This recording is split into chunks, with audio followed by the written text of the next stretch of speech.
No mundo da engenharia estrutural, há um lugar onde a inovação se encontra com a força, a criatividade se une à solidez, e o futuro começa com uma estrutura resistente. Nossa história começou nas bases do sonho.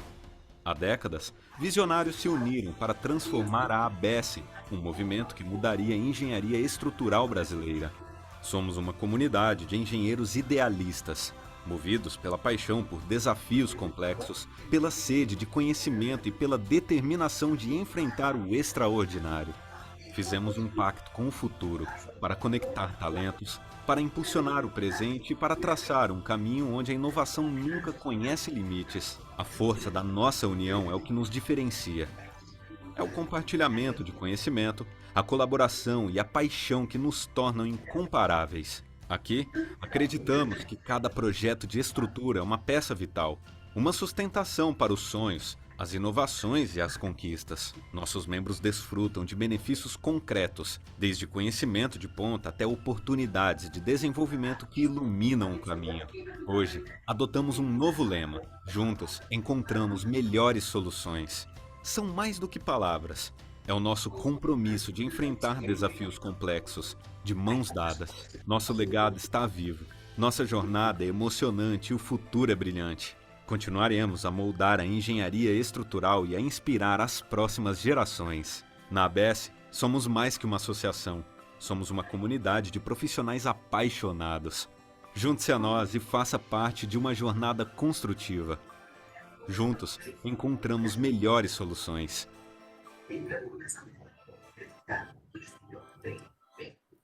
Boa noite a todos. Estamos dando início a mais um bate-papo com a ABS. E nessa oportunidade aí do evento do mês de fevereiro, nós estamos trazendo o professor da Universidade de São Paulo aí, Ricardo Laguardia, Justen de Almeida, e irá apresentar para a gente aí um tema relacionado com concreto de alta resistência com fibra. Então, eu gostaria de fazer algumas recomendações antes de passar para o professor Ricardo começar a apresentação e também falar rapidamente sobre um resumo do seu currículo e principais serviços.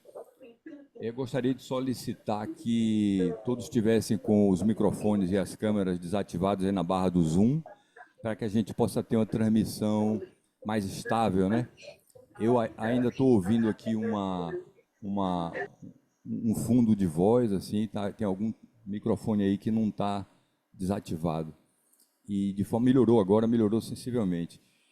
E, pessoal, além dessa recomendação do som, né, e também do vídeo, eu gostaria de solicitar que todos pudessem assim, enviar inicialmente umas perguntas aí pelo chat do Zoom após a apresentação. Enquanto a apresentação estiver sendo proferida aí pelo professor Ricardo, a gente pode estar fazendo as perguntas aí pelo chat. Vamos dar prioridade às perguntas do chat e, em seguida, a gente abre para as perguntas diretamente. Aí sim a gente teria condição de abrir as câmeras e os áudios para poder a gente ter essa interação aí do bate-papo com o professor Ricardo.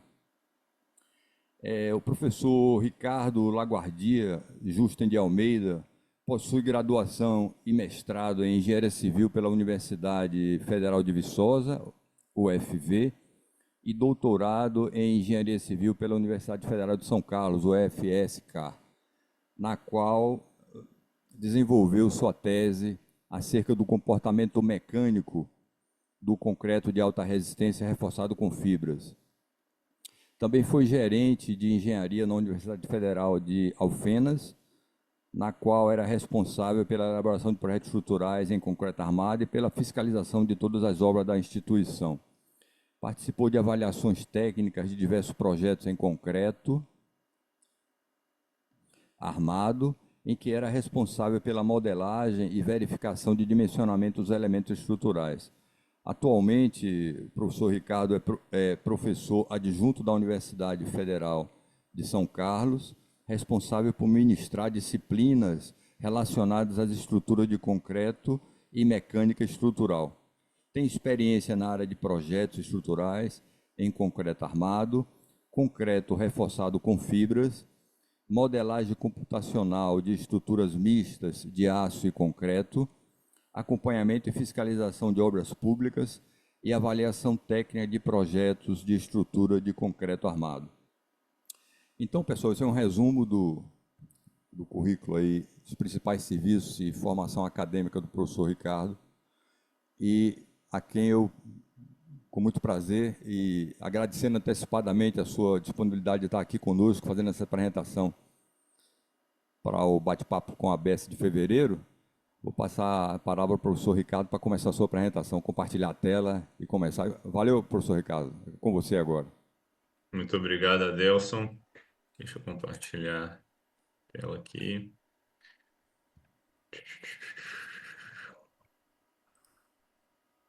Poderiam apenas me confirmar se está compartilhado certinho? Tudo ok, tudo certo. Pode continuar, professor. Perfeito. Adelson, muito obrigado pela apresentação, pelas palavras. E eu que agradeço o convite, né, da ABS, né, por meio do Adelson, por estar aqui hoje. Pessoal, e hoje a gente vai bater um papo, né? Eu vou compartilhar um pouquinho com vocês sobre o meu estudo, né, como o Adelson apresentou, do meu doutorado, que é sobre o comportamento mecânico do concreto de alta resistência reforçado com fibras, né, um tópico bem específico. E esse é o sumário, né, da apresentação que eu pensei de falar com vocês, né. Inicialmente, eu sempre, antes de entrar na pesquisa em si, eu gosto de apresentar, né, de falar sobre o histórico do concreto reforçado com fibras, né, da onde que isso surgiu, de onde que vem essa ideia, apresentar a mecânica básica do concreto reforçado com fibras, e aí a gente entra no contexto do concreto de alta resistência, né? O que que vem a ser o concreto de alta resistência hoje? Para em si a gente então entrar na proposta da pesquisa, né, no desenvolvimento da pesquisa, o programa experimental e os resultados que eu encontrei, né? Na compressão, na flexão e por meio de uma modelagem. Então, pessoal, para começar falando do histórico do concreto reforçado com fibras, eu começo, né, parafraseando o professor Naaman. Vocês vão ver que eu cito ele bastante. O professor Naaman é lá um professor de Michigan, nos Estados Unidos, que é um pesquisador muito investigativo desse tema do concreto reforçado com fibras. E o conceito de se utilizar fibras para melhorar o comportamento dos materiais de construção é um conceito antigo e intuitivo. Lá no Antigo Egito e na Mesopotâmia, né, por volta de 1400 a.C., o pessoal já trabalhava com aquele famoso adobe, né? Alguns aqui não sabem, né, mas a maioria já deve ter ouvido falar. O adobe nada mais é que uma mistura de uma terra crua, né, uma argila, uma areia, água e palhas. As palhas, nesse caso, eles fazem a função das fibras. Mas com um detalhe, naquela época, né, 1400 a.C., o pessoal já utilizava esse conceito de colocar fibras no material, mas não com o intuito de aumentar a resistência do material, mas sim com o intuito de impedir a fragmentação daquela terra, da fragmentação daquele material de construção, né? E aí, né, pouquinho tempo depois, né, 3.000 anos depois mais ou menos, lá no século XIX, veio o surgimento do concreto armado com o famoso barco de Lambeau, né? Na verdade, o Lambeau ele desenvolveu o ferro-cimento, né? Quando ele fez aquela massa cimentícia, né? Aquela matriz cimentícia com fios de ferro, né? E pouquinho tempo depois, né? Em torno de 1859 é que surgiu, né? Em 1860 surgiu de fato o concreto armado. E aí, pessoal, em 1874 surgiu a primeira patente do concreto reforçado com fibras, pelo Berard.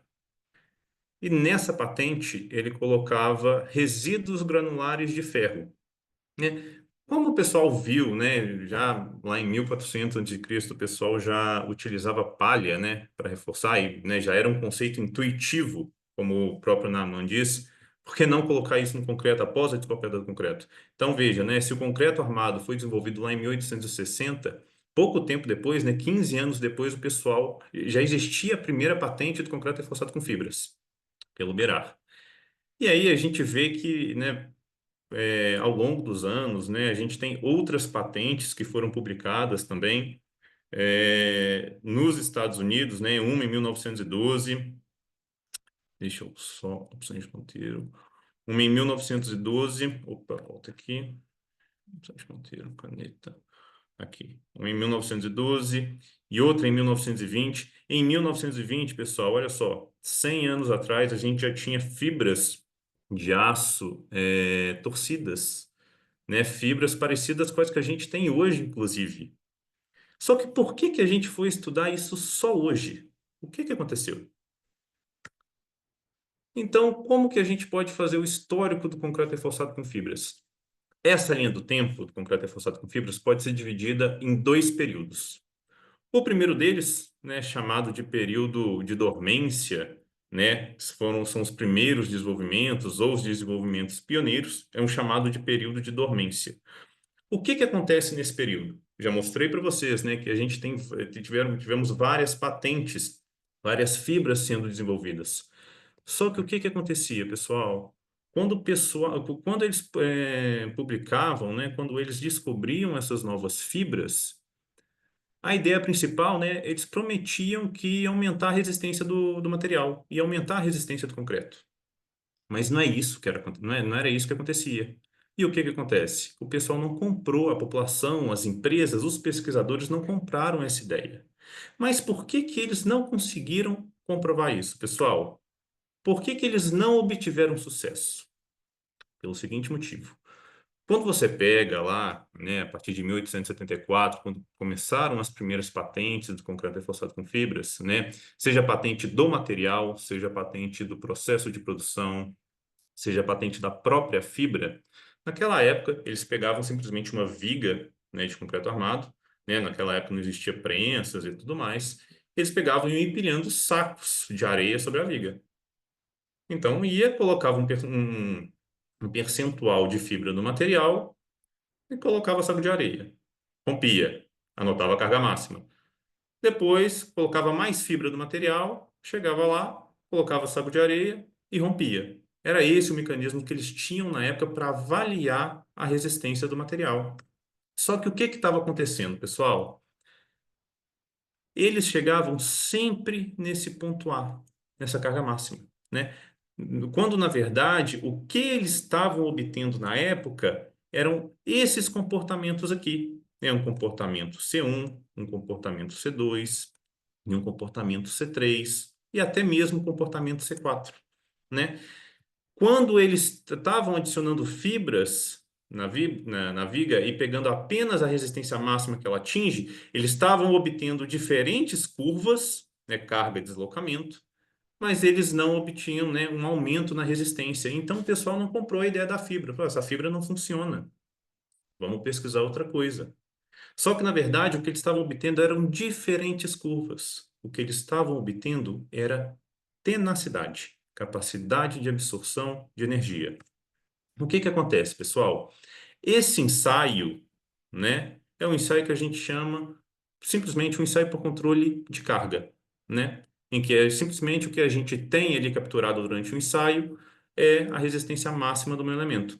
Quando, na verdade, quando eu vou ensaiar, quando eu vou avaliar o concreto reforçado com fibras, eu preciso fazer o chamado ensaio por controle de deslocamento. O que que isso acontece, pessoal? Né? É claro, a gente precisaria de equipamentos mais modernos, né? Que na época isso não era disponível. A gente tem um atuador hidráulico aqui em cima, temos uma célula de carga aqui e tem um medidor de deslocamento aqui.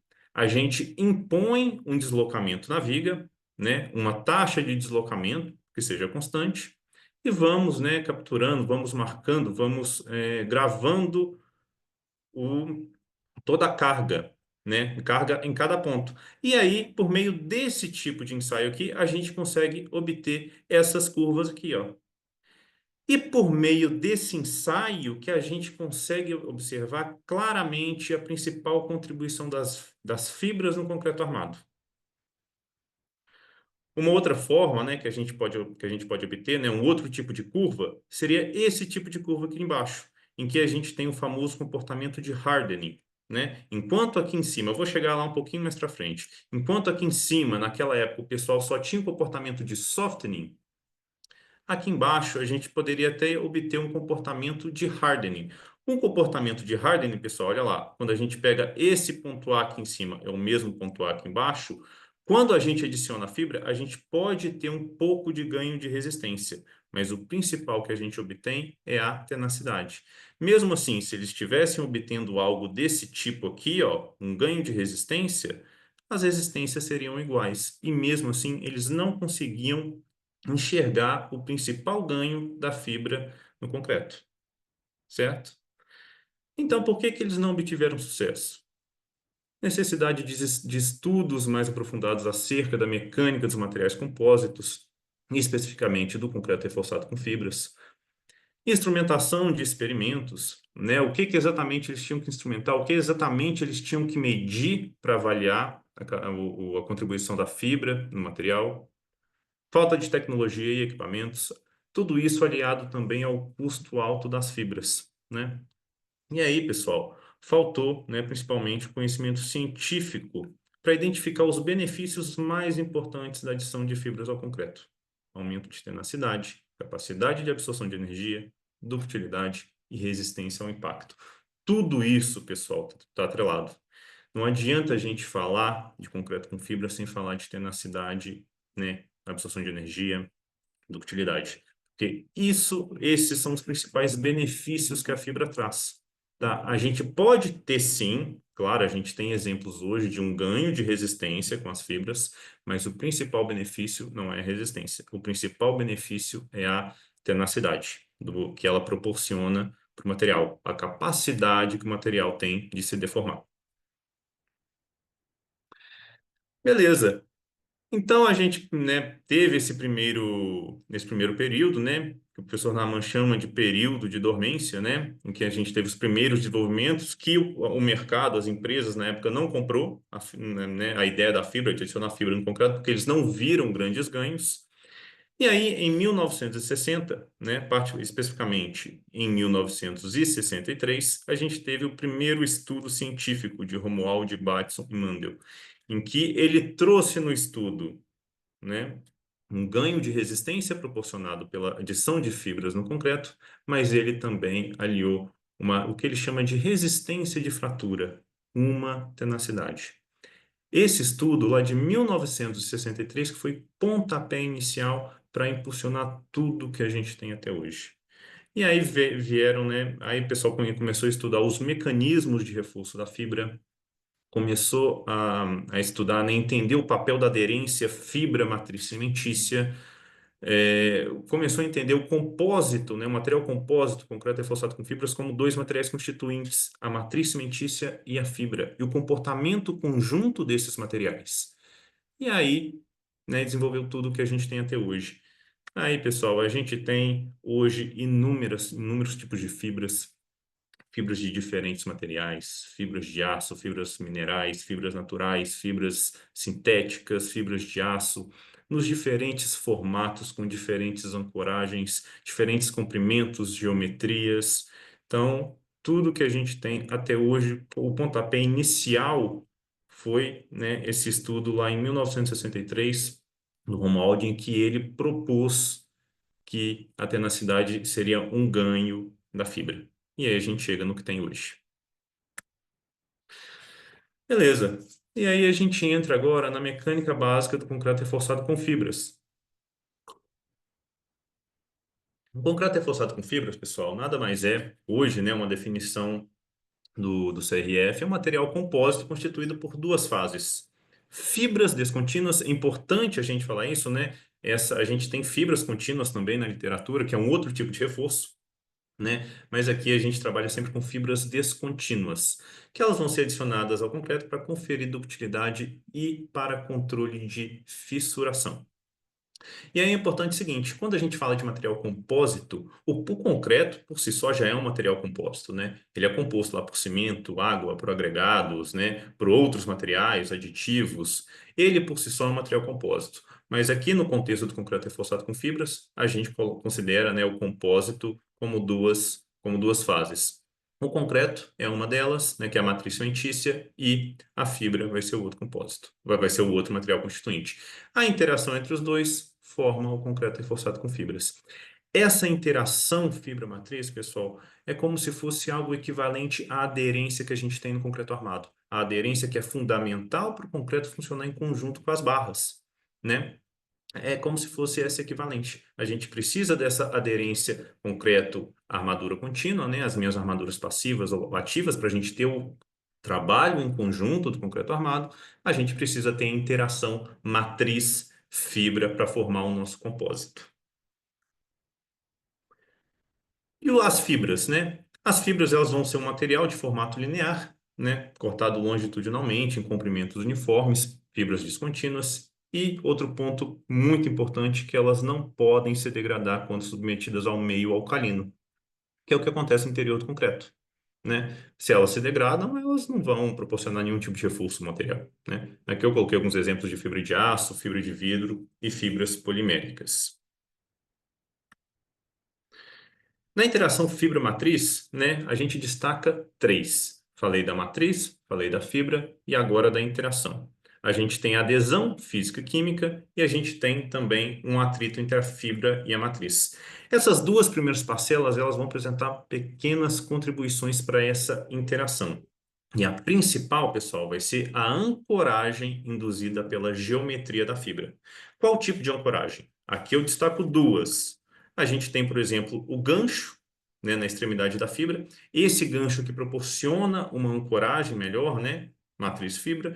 E a gente tem aqui a corrugação nessa fibra de aço corrugada, né, essa corrugação ao longo do seu comprimento que vai proporcionar maior tensão de aderência também ali na fibra. Porque essa aderência, pessoal, essa interação fibra-matriz é de suma importância para a gente ter um compósito de sucesso, compósito de excelência. Isso que vai proporcionar lá na frente grandes resistências residuais, grande ductilidade e capacidade de absorção de energia.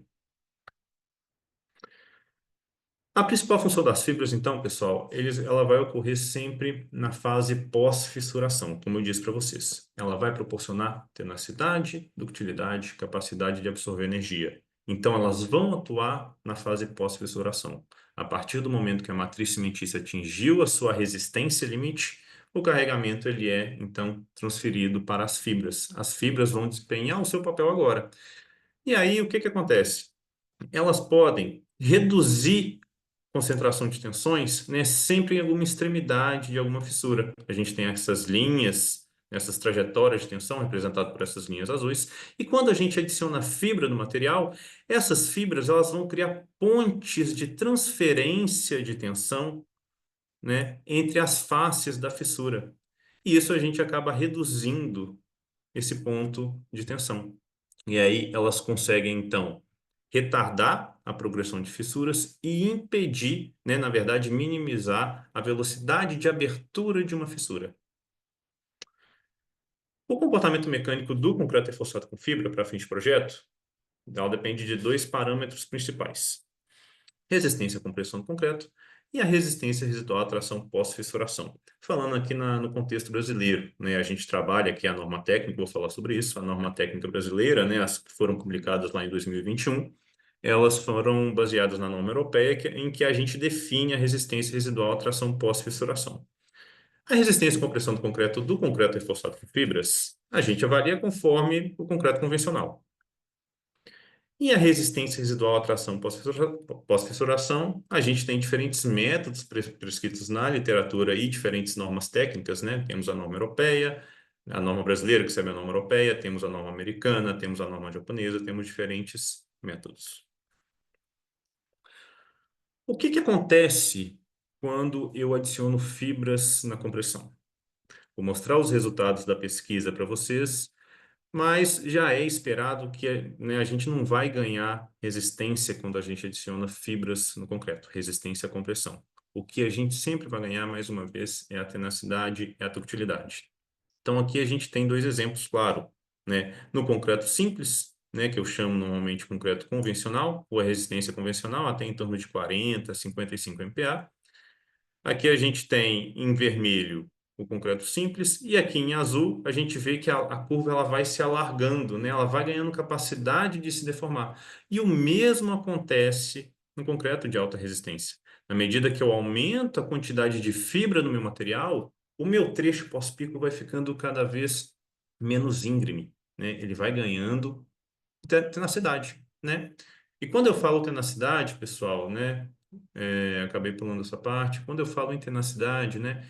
Tenacidade é uma forma de avaliar a ductilidade de um material, e isso normalmente é representado pela a área sob a curva tensão-deformação, né? Ou a curva que você estiver trabalhando, tensão, abertura de fissura, o que quer que seja. Essa é uma forma de você avaliar a tenacidade e avaliar a ductilidade, beleza? Aqui a gente tem até os desenhos das fibras, né? Atravessando as faces de uma fissura entre os agregados e tudo mais.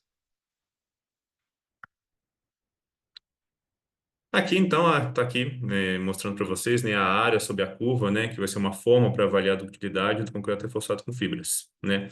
E aí, até onde que eu calculo essa área, né? Porque a curva continua. Ainda mais se você estiver trabalhando com concreto reforçado com fibras, você vai, né, fica quase um comportamento assintótico aqui embaixo, né? Até qual deformação que eu calculo a minha tenacidade? Não existe um parâmetro de norma, né?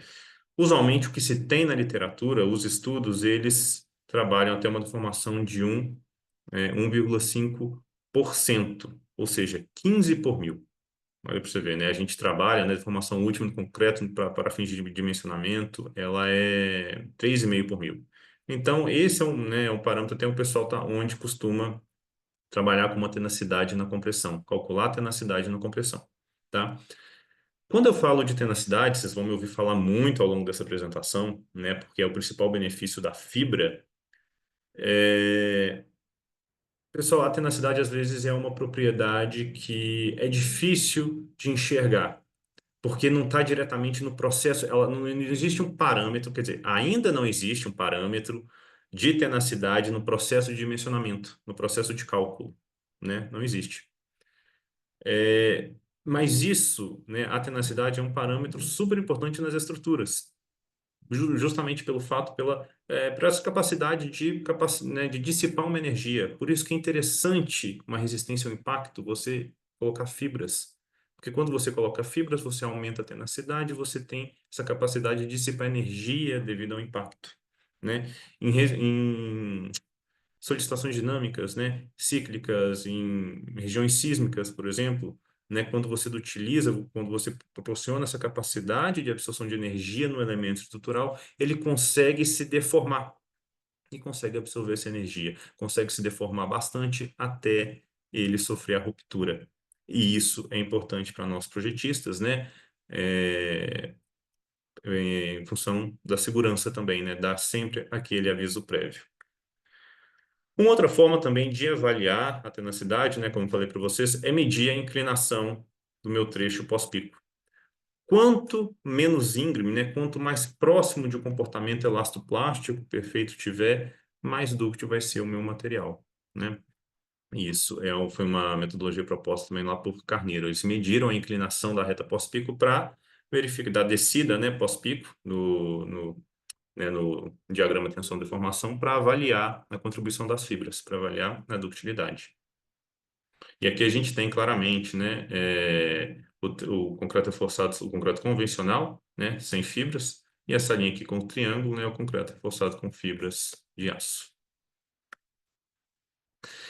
Uma outra forma também, pessoal, um outro parâmetro que influencia é o fator de forma das fibras, né? Acabei colocando fração volumétrica aqui, mas na verdade é só o fator de forma das fibras. O que que é o fator de forma das fibras, pessoal? É aquele aspect ratio, né, no termo inglês. É a relação comprimento sobre diâmetro. Essa relaçãozinha aqui. Cadê meu mouse aqui? Essa relaçãozinha aqui.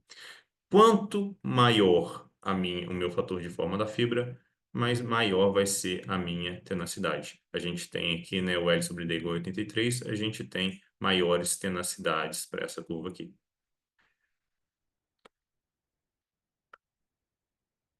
E aqui, então, um resumo do que acontece no comportamento na compressão quando eu adiciono fibras ao concreto? É muito provável que eu ganhe tenacidade, ou seja, que a minha deformação de pico, a deformação associada à resistência máxima, ela vá para a direita, né? Tem um aumento na deformação de pico. É provável que eu tenha um aumento na resistência à compressão. É improvável, né? Pouco provável que eu tenha uma redução na resistência à compressão. Reparem, pessoal, que eu estou falando sempre de probabilidades. Existe uma variabilidade intrínseca muito grande próprio das fibras, relativa ao processo de mistura, né, ao processo de fabricação, ao controle dos materiais, né, à orientação das fibras no interior do concreto. Então, são vários parâmetros que têm que ser controlados, têm que ser muito bem controlados para chegar onde se quer chegar, tá? Dependendo da fibra, né, fibra polimérica usualmente costuma provocar uma redução na resistência à compressão do concreto. Por quê? Eleva o teor de ar incorporado, eleva o índice de vazios no concreto. É uma fibra, né, muito fina, né, tem elevado volume. Então, isso pode acabar também reduzindo a resistência à compressão do concreto. Mas mesmo com fibras de aço, fibras de vidro, né, é provável que você tenha um aumento, mas dependendo de como for a mistura, dependendo do seu do misturador, de quem está manuseando, de como for esse controle dos materiais, pode ocorrer, né, ou uma redução ou um aumento do comportamento, né, da resistência à compressão do concreto. Bom, passando agora para o comportamento atração, a gente tem dois tipos de comportamento. A gente tem o chamado strength softening, ou amolecimento, salvo engano, que está na literatura brasileira, né?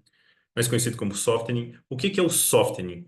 Softening é aquele comportamento que, depois que a matriz atingiu a resistência máxima, o sigma CC, né, de concrete cracking, né, a tensão de fissuração da matriz, eu vou ter um caimento de carga, né? E eu vou ter a minha resistência máxima pós-pico, né, sigma PC, post-cracking, ele vai ter uma tensão menor que a tensão de fissuração da matriz, né?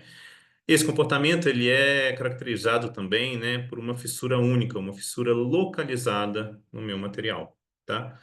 E por outro lado, eu posso ter também um comportamento, o concreto reforçado com fibras, que na literatura é chamado de concreto reforçado com fibras de alto desempenho, que ele apresenta um comportamento de hardening ou um comportamento de endurecimento. O que que acontece? O meu sigma PC é maior que o meu sigma CC, né? A minha tensão pós-fissuração ela vai ser maior que a minha tensão de fissuração na matriz.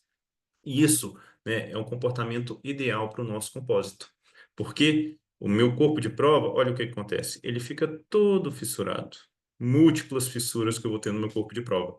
Isso é interessante para a gente, né? Porque o material indica que ele não está legal, ele dá um aviso prévio e ele vai se romper. E, além disso, a gente tem um ganho de resistência também, né? Quando a gente compara o sigma PC com o sigma CC. Aqui é a mesma, assim, a mesma imagem, né, com mais detalhes, né? A gente tem aqui o comportamento strength softening, o sigma CC e o sigma PC. A gente tem o trecho de softening aqui. E aqui, da mesma forma, a gente tem o comportamento de hardening aqui entre o ponto A e o ponto B. Mais uma vez, caracterizado por múltiplas fissuras, né, até chegar numa fissura crítica de ruptura, onde meu corpo de prova se parte, e depois chegou no meu limite, atingiu a ruptura, a gente tem um comportamento de softening, né, uma caída de carga até chegar no meu ponto C. E aqui, né, a gente tem exemplos de corpo de prova em que sofreu o softening, a gente tem apenas uma única fissura, e o comportamento de hardening. A gente tem várias fissurinhas aqui, como a gente pode enxergar, até chegar numa fissura única. Esse é o tipo de comportamento do hardening, ok? O softening, salvo engano, seria algo como amolecimento, e o hardening como endurecimento. O que que vai? Tudo bem, apresentei para vocês os dois tipos de comportamento, o hardening e o softening, que vai depender sempre do sigma PC e do sigma CC, quando um é maior ou menor que o outro. Mas o que que vai definir o tipo de comportamento que eu vou ter no meu compósito? O volume crítico de fibras, tá? O que que é esse volume crítico, pessoal? Esse volume crítico de fibras é aquele volume de fibras que vai depender da resistência da matriz da fibra, propriedades geométricas das fibras, resistência de aderência à fibra matriz, orientação das fibras, entre vários outros parâmetros, né? São equações até complexas para chegar nesse volume crítico. Existem expressões empíricas na literatura, né? Mais de uma, inclusive. E a partir desse volume crítico que a gente consegue estimar, que a gente verifica se a gente vai ter um comportamento de hardening ou um comportamento de softening. Se o volume de fibras que eu adiciono no meu concreto é maior que o volume crítico, eu tenho hardening. Caso contrário, eu tenho comportamento de softening. E aqui, né, para fechar o comportamento na tração, o que a gente muitas vezes faz em laboratório, né, a gente não mede a resistência à tração pela tração direta. Em alguns lugares fazem, mas é mais usual, pelo menos a maioria das universidades aqui no Brasil, é a gente obter essa resistência por meio de ensaios de flexão. Então, um corpo de prova que tem hardening, ele só pode ter o comportamento de deflection hardening, que é a viga. Agora, um comportamento de softening na tração direta, naquele corpo de prova, né, que é o dog bone, aquele de osso, ele pode ser um deflection hardening ou um deflection softening, tá? Só uma questão de nomenclatura quando a gente faz ensaios de vigas, né, e compara com ensaios à tração direta. E aí, pessoal? Finalmente, para a gente fechar essa mecânica básica do concreto reforçado com fibras, para dar uma ideia para vocês, né? Essa mecânica básica, ela é governada por 4 parâmetros diferentes. Os coeficientes que vão, né, que vão governar a orientação das fibras, a distribuição das fibras, a eficiência das fibras, o efeito de grupo das fibras, né? Existem coeficientes empíricos aí induzidos. A aderência à fibra matriz, atrito, ancoragem, o próprio engrenamento das fibras, né? Engrenamento fibra agregado, a fração volumétrica das fibras, ou seja, a quantidade de fibras, e o fator de forma das fibras, né, que vai depender da geometria, da seção da fibra, se é circular, se é retangular, poligonal, corrugada, enfim, triangular e tudo mais. Esses são os 4 parâmetros que vão governar a mecânica básica do concreto reforçado com fibras, tá? Tudo isso daqui a gente consegue estimar, né, com esses parâmetros, é o que a gente estima o sigma PC, que é o comportamento, né, que é a tensão pós-fissuração do concreto reforçado com fibras. Esses 4 parâmetros, que assim, para cada um deles existe uma infinidade de coeficientes atrelados. Sobre os métodos de caracterização, né, comentei antes, a gente tem a forma direta de caracterizar o comportamento, a resistência à tração do concreto, né? A gente tem diferentes corpos de provas, que aí a gente obtém o comportamento, né? O diagrama tensão, deformação, tensão, abertura de fissura de forma direta, ou então de forma indireta, que é por meio das vigas. Nesse caso, a gente precisa fazer uma análise inversa ou adotar modelos constitutivos simplificados para a gente chegar no diagrama tensão, deformação do material. Aqui no Brasil, a gente tem, né, para o concreto reforçado com fibras, eu vou falar um pouquinho disso mais para frente, mas a gente tem a NBR 16940, em que a gente obtém as resistências residuais FR1, FR2, FR3, FR4 do concreto reforçado com fibras. O que que são essas resistências residuais, pessoal? É a resistência residual, ou seja, uma resistência pós-pico associado a uma abertura de fissura, tá? Esse ensaio, então, é feito de uma viga, é um ensaio de 3 pontos, um apoio aqui e uma força aplicada no centro. Normalmente a gente faz com o clip gauge para medir a abertura dessa fissura aqui. A gente faz um entalhe, na verdade, né? A abertura do entalhe. A gente posiciona um clipe ali para medir a abertura daquele entalhe. E a gente faz aquele entalhe justamente para forçar o surgimento da fissura exatamente naquele ponto. E aí a gente consegue medir esse CMOD, né, que é a abertura da fissura, a abreviatura em inglês, e aí a gente vai também gravando, né, o carregamento. E aí a gente obtém carga, abertura de fissura. A gente consegue traçar o gráfico, e aí as resistências residuais serão aquelas resistências associadas ao CMOD 1, CMOD 2, CMOD 3 e CMOD 4. Lembrando que essa norma brasileira, né, vou falar um pouquinho mais para frente, ela foi recentemente publicada, né, de certa forma, né, daqui a pouco a gente vai ter que fazer a revisão da norma, 2021, e ela seguiu o padrão da norma europeia, da EN 14651. Por quê? A gente tem hoje o Model Cult, né, o código modelo, que ele fornece algumas diretrizes para fins de dimensionamento de estruturas de concreto reforçado com fibras. Então, a gente, né, por meio desses parâmetros aqui, a gente consegue, né, dimensionar o concreto reforçado com fibras também na norma brasileira 16935, que seguiu as diretrizes do código modelo.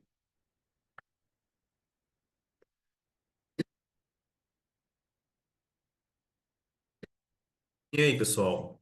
Fazendo uma breve contextualização do concreto de alta resistência para a gente entrar de fato na pesquisa, né? E a primeira definição que eu faço, né, é mostrar a diferença entre um concreto de alta resistência e o concreto de alto desempenho. Concreto de alto desempenho, né, a nomenclatura por si só, né, já explica o que que é. Um concreto de alta resistência. Ele é definido apenas com base na resistência do material, tá? É um ponto particular. Agora, o concreto de alto desempenho, né, ele é um termo vago. E ele é justamente assim vago porque ele pode se aplicar a diferentes finalidades. O concreto de alto desempenho pode ser aquele que, né, ele tem a sua microestrutura aprimorada para proporcionar, né, uma característica diferencial para certa finalidade. Pode ser mesmo a alta resistência, pode ser elevada durabilidade, pode ter uma consistência diferenciada. Tudo isso é um concreto de alto desempenho, tá? Mas o concreto de alta resistência é apenas aquele, né, com base na resistência, no FCK, no FCM do concreto, tá? Que é o contexto aqui dessa pesquisa.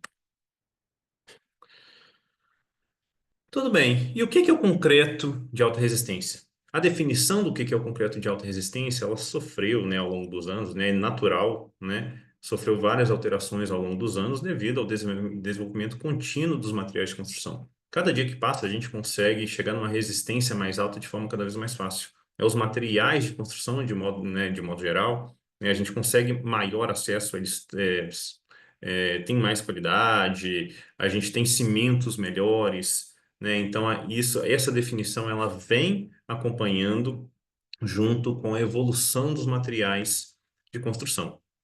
Em 1950, né, o UFC de 34 MPa era considerado de alta resistência. 10 anos depois, né, entre 41 e 52 MPa.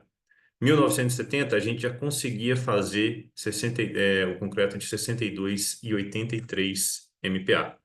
1989, a gente tem o concreto de 131 MPa, que foi o recorde na época, né? 1989 tem o quê? 30 anos, 35 anos atrás, né?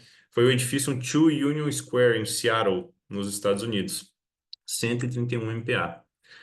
Em 1992, o ACI, Instituto Americano do Concreto, criou um comitê para avaliar isso tudo e eles definiram que o concreto de alta resistência seria aquele de 41 MPa. Pouco tempo depois, eles pegaram, né, e atualizaram essa definição e colocaram que o concreto de alta resistência é aquele cuja resistência à compressão é no mínimo 55 MPa. E é uma definição que permanece até hoje. Isso nos Estados Unidos. Como funciona aqui no Brasil? No Brasil, a gente não tem uma definição clara, explícita do que é o concreto de alta resistência, mas a gente consegue inferir algumas coisas.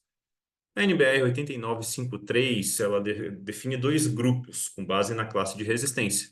A gente tem o FCK que varia entre 20 e 50 MPa, que é o grupo 1, e o grupo 2 que varia entre 55 e 100 MPa. Então a gente consegue, né, inferir que o grupo 1 se refere ao concreto convencional e o grupo 2 seria o concreto de alta resistência. Tá? É importante colocar aqui, não estou dizendo errado aqui, 2013, 2023 e 2018, né? Os modelos que se tem lá hoje, elas são os modelos de dimensionamento, concreto compressão, é limitada a resistência à compressão até 90 MPa. Qual foi a proposta da pesquisa? Em 2021, a ABNT soltou um combo de normas técnicas acerca do concreto reforçado com fibras. São normas que estabelecem os métodos de ensaio, como a 16940 para inflexão de vigas, duplo funcionamento. Publicou também acerca de requisitos das fibras, fibras de vidro álcool resistente, fibras poliméricas. Na época, ou pouco tempo depois, né, em 2019, a norma que especifica os requisitos das fibras de aço também tinha sido recentemente revisada. A norma também que trata da qualificação e do controle tecnológico do concreto, 16938, e a principal delas, que é a 16935, que trata do desempenho mecânico das estruturas de concreto reforçado com fibras. Essa, pessoal, é equivalente a 6118 para a gente nas estruturas de concreto armado. Como uma condição, a aplicação dela, da 16935, ela é limitada a concretos de até 50 MPa, né, os concretos convencionais. E aí já surgiu uma ideia, né, de uma proposta de pesquisa para a gente investigar como que o concreto de alta resistência funciona quando a gente coloca diferentes tipos de fibra nele, qual que é o comportamento dele. E aí, o que que acontece? Para o UFC, quando a gente faz um levantamento na literatura, né, no mundo inteiro, de pesquisas sobre o comportamento mecânico do concreto reforçado com fibras, quando a gente pega o concreto convencional, a gente vê que a maioria das pesquisas sobre o comportamento mecânico se baseia, né, utilizam concretos com essa faixa, né, de 20 até 50 MPa. Quando a gente puxa para a faixa acima de 100 MPa, a gente começa a entrar em um outro conceito, que é um concreto de ultra alto desempenho, né? O HPC, o famoso. Né? Claro, é um concreto com fibra também, mas os materiais constituintes são diferentes. Envolve o conceito de empacotamento de partículas, né? Elimina o agregado graúdo, em pó de quartzo, é um outro tipo de material fugindo do contexto da pesquisa. E aí, pessoal, é exatamente nessa faixa intermediária que a gente viu que as pesquisas são um pouco limitadas. A gente fez um levantamento na literatura, né, utilizando como palavra-chave os principais métodos de caracterização do comportamento mecânico do material, né? A gente tem é, a norma japonesa, a norma europeia e as normas americanas. E a gente verificou com essa filtragem, a gente utilizou duas bases de dados, né, a Web of Science e a Scopus, e a gente verificou que, de fato, as pesquisas elas eram sobretudo em concreto convencional, com resistência até 50 MPa. E, além disso, né, a maioria das pesquisas eram com fibras de aço, tá? E aí surgiu, então, a ideia da gente fazer, de pesquisar sobre o comportamento mecânico do concreto de alta resistência, reforçado com diferentes tipos de fibras, que foi o tema do meu doutorado. Tudo bem, mas não é, mas é porque não tem na literatura que eu preciso pesquisar? É porque, como assim? Não, isso é mais um argumento do porquê a gente precisa pesquisar, precisa, né, concentrar uma pesquisa em algum ponto. Só que o que que acontece, pessoal? O concreto de alta resistência, né? Quanto maior a resistência do concreto, mais frágil é o meu material, mais explosivo é o comportamento, né? É a ruptura, né? Tem uma ruptura abrupta. Então, é nesse ponto que eu preciso explorar. Porque as fibras, elas não proporcionam capacidade de absorção de energia, não proporcionam ductilidade, tenacidade. Então, é nesse ponto que eu tenho que explorar. Isso vai ser um ganho na compressão, né, muito grande. E é nesse ponto que entrou, então, a pesquisa. Essa foi a pesquisa, e agora a gente parte de fato para a pesquisa.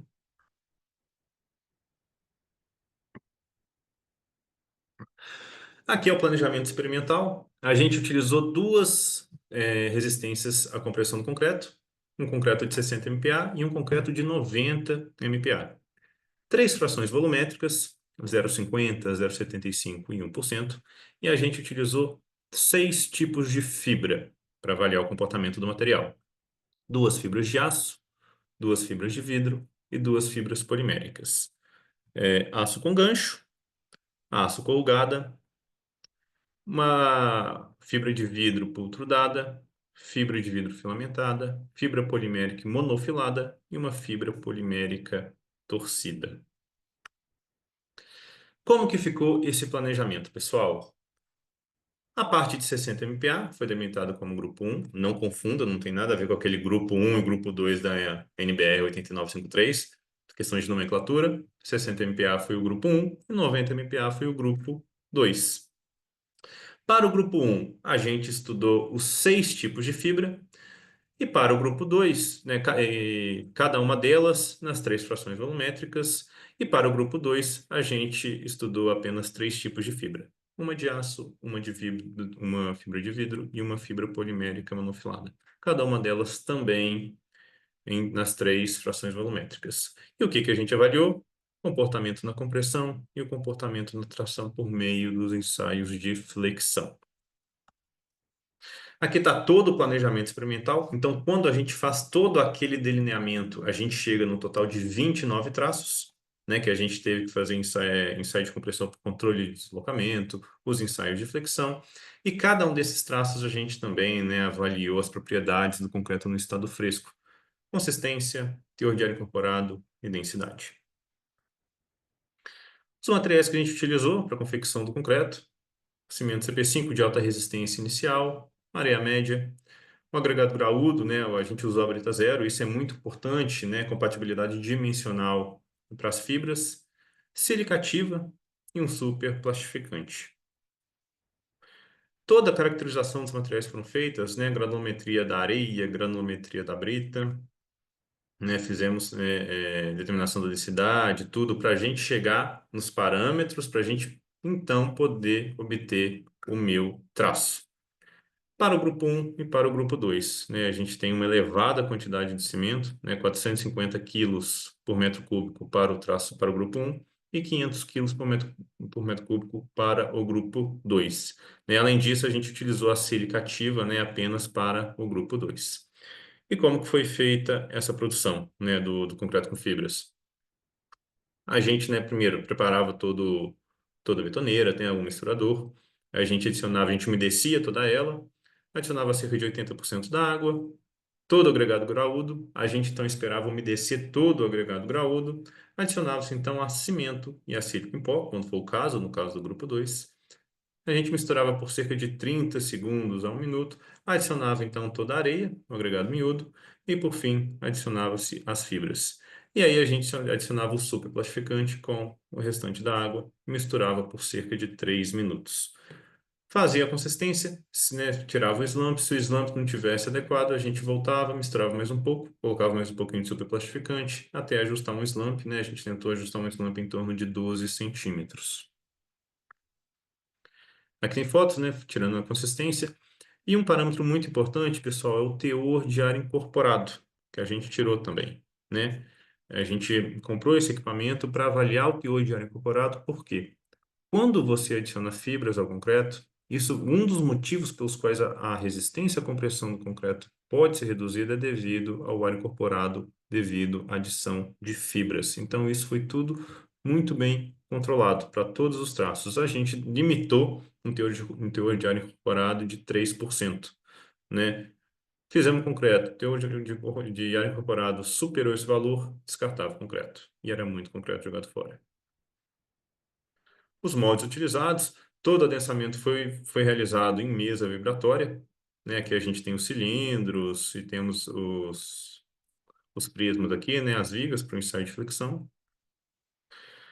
A gente protegeu o corpo de prova em torno de 12 horas e depois a gente fazia a cura do concreto, né? Como que foi feita essa cura? Como foi feita um volume de concreto muito grande, a gente, né, vocês veem aí, a gente fez uma piscina para curar todo mundo, e como ainda assim era um volume de concreto muito grande, né, a gente tem vários números de repetições, né, foram um total, se eu não me engano, entre 120 e 150 vigas, né, prismas moldados, então a gente sempre curava durante 6 horas, deixava na cura submersa e depois ficava por ao ar até a data do ensaio. A gente fez alguns ensaios preliminares para verificar se isso afetava ou não o resultado e não afetava. Apenas a cura submersa durante 6 dias, a cura submersa durante 6 dias, a gente, e deixando a cura até, né, submersa até a data do ensaio, a gente verificava que isso não afetava os resultados. Os corpos de prova cilíndricos foram retificados e foram feitos também um entalhe o entalhe nos prismas. E aqui, pessoal, começo a mostrar para vocês alguns resultados, né? Não consigo colocar tudo aqui porque é uma apresentação muito grande. Do teor de ar incorporado, né? A gente nota que todos, né, o teor de ar incorporado ficou abaixo de 3%, tanto para o grupo 1 quanto para o grupo 2. Lembrando sempre, né, o grupo 2 é aquele grupo de 90 MPa. E a gente nota, pessoal, quando a gente verifica o concreto de referência aqui, né, a gente sempre fez um traço de referência, né, um traço de referência que é assim as fibras, a gente nota que o teor de ar incorporado para o grupo 2 é muito mais baixo do que o traço de referência para o grupo 1. Por quê? É de se esperar, né? A gente tem mais cimento e, principalmente, a gente tem a sílica no grupo 2. A gente tem um material mais fino, né? Então, esses materiais finos, eles vão preenchendo os vazios do material. Então, é de fato, né, é de se esperar que no grupo 2 a gente tenha um teor de ar incorporado mais baixo, né, para o concreto referência, do que no concreto 1. Para o concreto na compressão, pessoal, os ensaios eles foram realizados aqui em São Carlos, né, uma parcela aqui em São Carlos na USP, outra parcela lá em Belo Horizonte, lá na UFMG, e a máquina utilizada foi uma máquina MTS 815.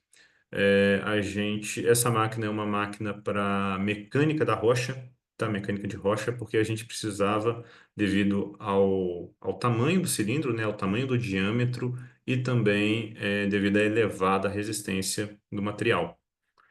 Aqui tá a descrição de toda a metodologia do ensaio, né? A gente não conseguia manter os clipes, né, ao longo de todo o ensaio, então a gente fazia o ensaio em duas etapas, porque o objetivo principal das fibras é avaliar o pós-pico, é avaliar a ductilidade, é avaliar a tenacidade. Quando o concreto vai chegando próximo do pico, né, e atinge a ruptura, ele começa a se deformar demais. E os extensômetros, eles são muito sensíveis e caros. Então, a gente tinha que retirar eles, né, e medir com a deformação da própria prensa para pegar a deformação do concreto, porque senão a gente podia danificar os extensômetros. E aí a deformação era corrigida por meio dessa expressão. Se alguém tiver interesse em entender mais sobre o processo, pessoal, a tese de doutorado está disponível lá no repositório do site da UFSCar. E aqui são os resultados, os bonitos resultados. Aqui do grupo 1, a gente tem a fibra de aço com gancho e a fibra de aço corrugada. Aqui, pessoal, na fibra de aço com gancho, a gente teve um probleminha na prensa, nos ensaios iniciais, e ela não pegou a deformação total.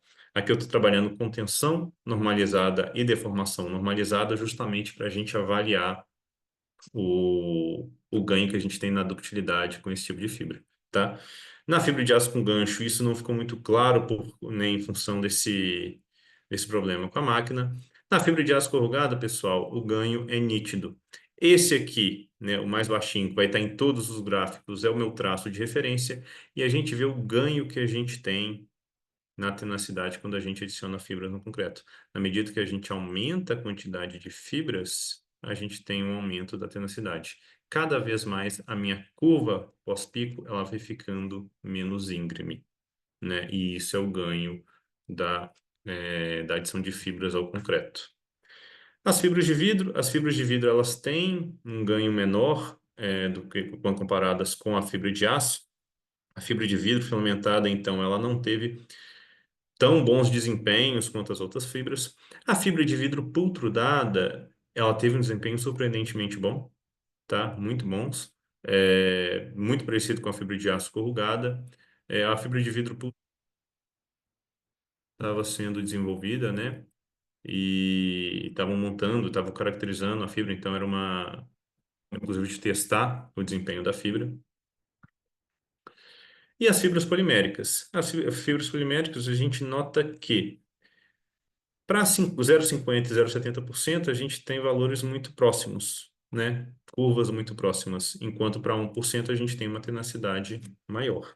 Para fibra polimérica torcida, então, olha só, para 0,50% parece que eu nem adicionei fibra no concreto. A compressão, ela não proporcionou praticamente 0% de tenacidade, enquanto os outros dois teores proporcionaram tenacidades parecidas. E aí, pessoal, é uma coisa que é necessário chamar atenção, porque tudo bem, na medida que a gente adiciona fibra no material, a gente vai ganhando tenacidade. Mas não é, então assim, eu vou adicionar fibra até acabar? Não. Porque você tem que ver a questão de mistura, a consistência do concreto, o teor de ar incorporado. Tem que ser uma mistura bem feita, né? Até teores de em torno de 2%, o pessoal ainda consegue misturar, mas ainda com muito cuidado. Eu tive problemas com as fibras de aço em algumas das betonadas com 1%, porque formaram os ouriços. O ouriço é quando fica várias fibras atreladas uma na outra na hora da mistura, e tive que jogar o concreto fora, né?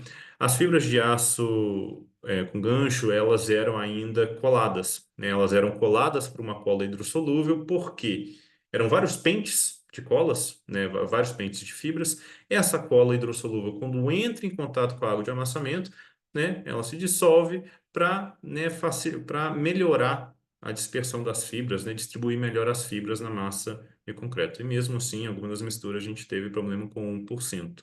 Então, né, a ideia não é sempre adicionando fibra até não querer mais. A gente tem que ter sempre um olho ali também na mistura.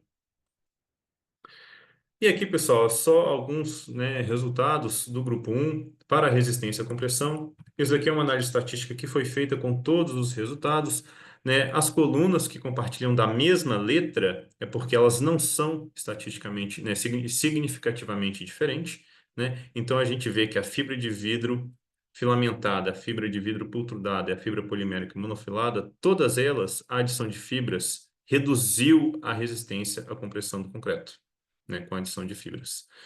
Fibras de aço, as fibras de aço ficaram mais ou menos elas por elas, né? E a fibra polimérica torcida também. Em relação à tenacidade, né, isso é inquestionável. Na medida que a gente adiciona fibra, então a gente tem muita tenacidade. A gente verifica, né, estatisticamente falando, que aumentando o volume de fibra de aço com gancho, apesar de ter, né, a gente tem que levar em consideração que teve aquele probleminha, né, no equipamento, eles forneceram tenacidades iguais, mas de modo geral, né, sempre 1% fornecia uma tenacidade maior ou muito próxima da de 0,75%. A resistência residual à compressão, pessoal, da mesma forma que a gente tem a resistência residual na tração, né? A gente calculou também, determinou a resistência residual na compressão, que vai ser aquela resistência associada a uma deformação de 0,01, né? Ou 1%, ou 10 por mil, tá? E aí a gente verifica que, na medida que eu aumento a quantidade de fibras, eu tenho maiores resistências residuais no concreto, né? Com exceção aqui da minha fibra polimérica torcida, que praticamente... Não, torcida não, perdão, da de filamento, né? Para volumes de 0,50% e 0,75%, a gente teve resistências residuais muito próximas. Mas, de modo geral, a gente tem esse ganho de resistência residual na medida que a gente aumenta a quantidade de fibra no concreto. E aqui a gente tem para o grupo 2. O que aconteceu com o grupo 2, pessoal, de 90 MPa? Para o concreto com fibra de aço com gancho, a gente teve resistências que ultrapassaram 100 MPa. E a máquina, apesar de ser uma máquina de elevadíssima rigidez, que é a mecânica de rocha, a gente não conseguiu pegar o pós-pico desses. O pós-pico não ficou muito bem definido, né? Para fibra de vidro filamento, então, ela chegava aqui na ponta e despencava, né? Aqui eu dei um zoom na fibra de polimérico e monofilamento, né? A gente vê que tem um trecho reto aqui na curva, é porque a máquina não conseguiu pegar nenhum ponto, simplesmente caiu repentinamente, né? A fibra de aço com gancho foram as únicas que a gente conseguiu comportamento, né, algo mais bem definido. E aqui é o comparativo, grupo 1 e grupo 2. A gente vê claramente, né, é, quando a gente compara, né, o grupo 1 e o grupo 2, o grupo 1 de resistência em torno de 60 MPa, ele tem um caimento muito mais suave, enquanto no grupo 2 a gente tem um comportamento muito mais íngreme, né, aqui para a fibra de aço com gancho, né? Isso, né, está associado diretamente à fragilidade do concreto. E aí, pessoal, com base nos resultados, principalmente, né, principalmente não, com os concretos do grupo 1, a gente elaborou, fizemos algumas regressões lineares e a gente propôs alguns modelos constitutivos de dimensionamento, né, para cada tipo de fibra, né, para aquela resistência, em torno de 60 MPa, tá? Esses são os modelos, né, a partir, né, da formação de pico e do índice de reforço, né? O índice de reforço nada mais é que o fator de forma da fibra vezes a quantidade de fibra, né? Esse é um índice de reforço, e seguindo o modelo de carreira Exu de 1985. E aí a gente obteve, então, os meus modelos teóricos, né, de dimensionamento. Aqui a gente tem os comparativos entre as curvas experimentais em cinza no fundo e o modelo teórico, que tem em preto, e a gente observa, né, que todos eles apresentaram bons comportamentos. Para fibra de aço, para fibra de vidro em filamento, para as fibras de vidro, né, e para as fibras poliméricas. E aqui, né, eu fiz um breve comparativo dos modelos teóricos, né, propostos com o modelo da norma, né? O modelo da norma aqui, como eu estou trabalhando com concreto de 60 MPa, a deformação última ela é um pouquinho menor, 3,5 por mil, né? E a gente vê até onde que vai a deformação do concreto reforçado com fibras, né? E por fim chegamos na flexão, pessoal. Esses ensaios, eles ocorreram lá na Evolução de Engenharia, né? Em Valinhos, no equipamento deles. Lá eles têm esse tipo de ensaio, pessoal, para obter a resistência residual do concreto reforçado com fibras, é imprescindível que a máquina trabalhe em malha fechada, né? O que que isso quer dizer? O controle ele é feito por esse clipe que está aqui, ou então por um LVDT externo, né? Ele realimenta o atuador que vai sempre se adaptar para manter uma abertura de fissura constante. É assim que funciona. Nesse tipo de ensaio a gente tem uma estabilidade muito maior do que se a gente tivesse uma uma máquina de malha aberta, tá? Os parâmetros que a gente obtém, limite de proporcionalidade e as minhas resistências residuais. Esses resultados, pessoal, já estão todos publicados em um artigo lá na Structural Concrete, aqui está o link, se alguém quiser pegar lá para acompanhar.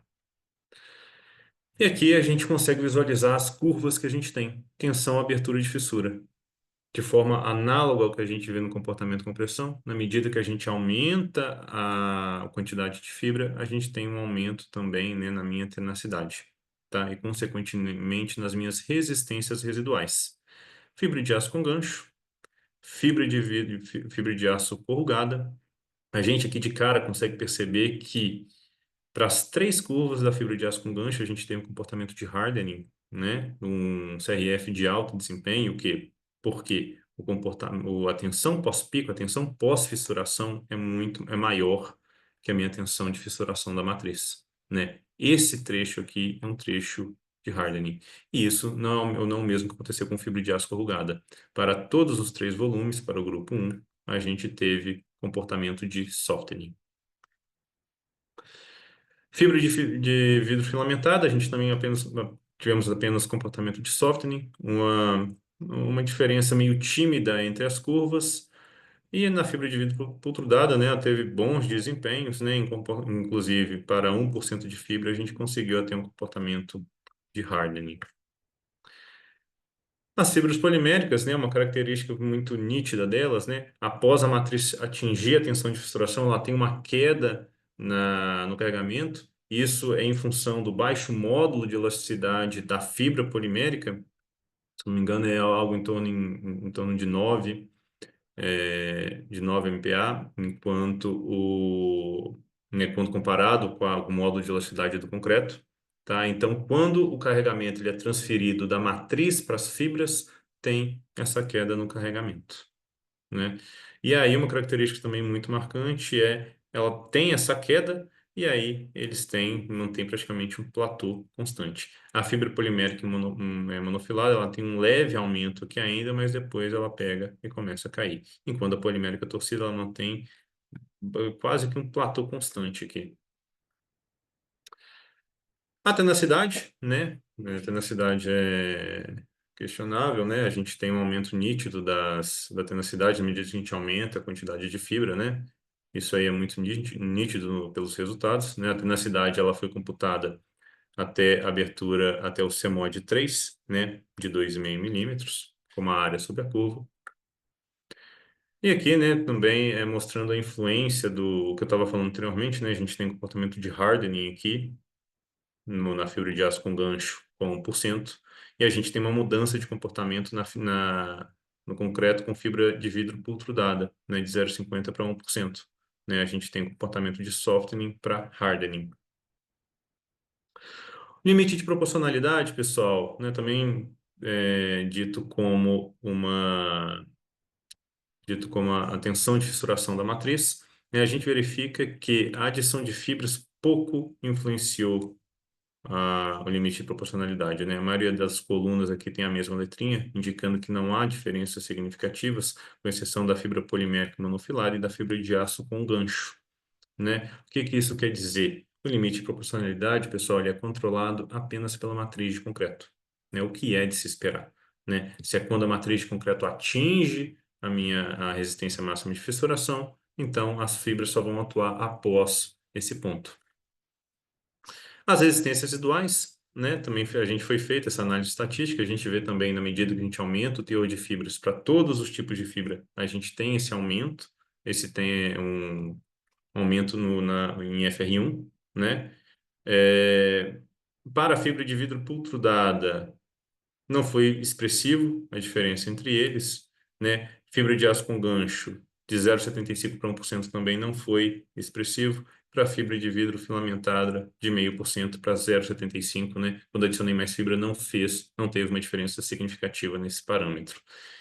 E aqui eu apresento a mesma análise para o FR3. FR3 associado ao CMOD de 2,5 milímetros, né, de 2,5. E aí a gente verifica também, né, fibra de vidro filamentada. Teve diferenças significativas para os três teores, enquanto que para as fibras poliméricas, torcida e monofilada, apenas o volume de 1%, né, tem uma letrinha diferente das demais colunas, é que a diferença foi mais significativa. Aqui apresentando as colunas para os gráficos para o grupo 2, fibra de aço com gancho, fibra de vidro em filamento, fibra polimérica e monofilamento, né? A gente só tem esses três tipos de fibra. Né? De mesma forma, a gente aumentou a resistência, que a resistência do concreto está em torno de 90 MPa, e aí a gente tem as curvas, né, também muito bem definidas, e, colocando muito bem a influência das fibras no comportamento. Aqui são as mesmas curvas, mas só coloquei todas, né, de diferentes tipos, diferentes fibras para o mesmo teor, para o pessoal enxergar a diferença entre os tipos de fibra, né? A fibra de aço com ganchos, né, apresentando sempre um hardening aqui, né, quando comparado com a fibra de vidro filamentada e a fibra polimérica monofilada. A tenacidade para o grupo 2 também, né, sempre aumentando na medida que aumento o teor de fibra. O limite de proporcionalidade, pessoal, mais uma vez não foi afetado, né? Apenas aqui para a fibra de gancho, para a fibra de aço com gancho, que foi o que aconteceu também para o grupo 1, ou seja, a fibra de aço com gancho, de certa forma, afeta o limite de proporcionalidade, mas de modo geral, né? Quando a gente analisa o contexto geral de todas as fibras, né, as fibras não afetam o limite de proporcionalidade. Esse é um parâmetro controlado apenas pela matriz de concreto. FR1, a gente teve diferenças maiores para a fibra de aço com gancho e para a fibra de vidro tratada. E para o FR3, a gente vai ter também diferenças maiores para a fibra de vidro filamentada e para a fibra polimérica monofilada. Certo? Pego FR1 e FR3 porque são aqueles associados com dimensionamento no estado limite último, né, da norma. Por isso que eu sempre avalio esses dois parâmetros. E aqui a influência da resistência à compressão, pessoal. E olha que interessante. Eu apresento aqui para vocês os resultados, né, comparando as duas curvas, grupo 1 e grupo 2, para a fibra de aço com gancho. E reparem bem, quando a gente compara as duas curvas, a gente tem uma queda pós-pico muito mais acentuada para o concreto do grupo 2 do que para o concreto do grupo 1. E uma possível explicação para isso é a ruptura das fibras. o que que acontece? Eu tenho uma resistência tão forte da minha matriz, em torno de 90, 100 MPa, que as fibras, né, elas não foram arrancadas, elas sofreram a ruptura. E aí a minha tensão começou a cair. Porque o que proporciona a tenacidade no concreto reforçado com fibras, o que eu quero que aconteça no concreto reforçado com fibras, é que as fibras sejam arrancadas. Que aquele gancho que tenha na extremidade da fibra de aço seja, né, ela vai sendo arrancada e vai se desfazendo aquele gancho. Para a fibra de aço corrugada, eu quero que ela saia uma fibra reta. É esse processo, né, que dá uma dissipação de energia muito grande, que dá tenacidade, né? E possivelmente, né, a gente não pode afirmar isso que a gente não abriu o corpo de prova, mas possivelmente foi isso que aconteceu, até pelos barulhos que a gente estava escutando durante os ensaios, né, de vários estalos. Para as fibras de vidro filamentadas, né, isso a gente não observou, nem para as fibras poliméricas. E a gente vê claramente, né, pessoal, a influência da resistência à compressão do concreto aqui na resistência máxima, né? Resistência máxima de fissuração, né, da matriz de concreto, ela é diretamente proporcional à resistência à compressão do concreto. Se aumenta a resistência à compressão do concreto, a resistência à tração, digamos assim, do concreto é maior, então a gente tem uma resistência da matriz maior. O mesmo a gente consegue observar aqui nas fibras poliméricas. E aqui eu avalio também a influência da resistência à compressão do concreto. Eu vou acelerar um pouquinho, que a hora já está passando. A gente faz essa influência também entre grupo 1 e grupo 2 para as fibras que foram repetidas.